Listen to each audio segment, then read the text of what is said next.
शेतकऱ्याचा आक्रोश पाहून तुमच्याही काळजात धस्कण होईल। तो करत होता जीवन संपविण्याची जिद्द।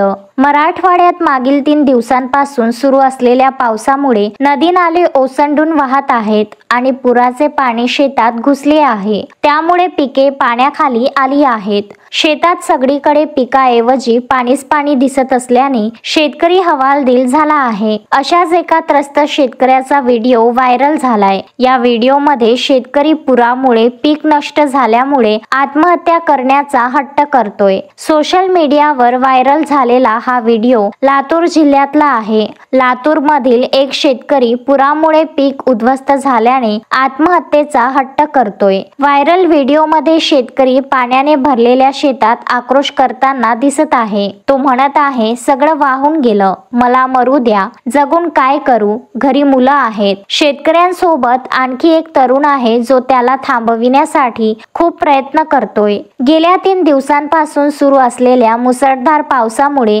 लातूर जिल्ह्यातील शेतकऱ्याची अवस्था अत्यंत वाईट झाली आहे। शेतात पाणी शिरल्याने आणि पिके नष्ट झाल्याने शेतकऱ्यांचे मोठे नुकसान झाले आहे। अहमदपूर तालुक्यातील ब्रह्मवाडी गावातील एका वृद्ध शेतकऱ्याचा व्हिडिओ चर्चेत आहे, ज्यात तो आपल्या शेतात पाणी शिरताना पाहून रागाने ओरडत आहे आणि आत्महत्येचा हट्ट करीत आहे। गावकऱ्यांनी त्याला समजावून शांत केले। व्हिडिओमध्ये मराठीत तो वृद्ध शेतकरी म्हणतो, माझी जमीन गेली, पीक उद्ध्वस्त झालं, काय करू, थोडंफार जे काही होतं ते पण गेलं, मुलं आहेत, मला मरू द्या, मी जगणार नाही, मी जगणार नाही, कसं जगू, सगळं काही उद्ध्वस्त झालं, सगळं पीक पण गेलं, काय करू। Bureau report, Latur.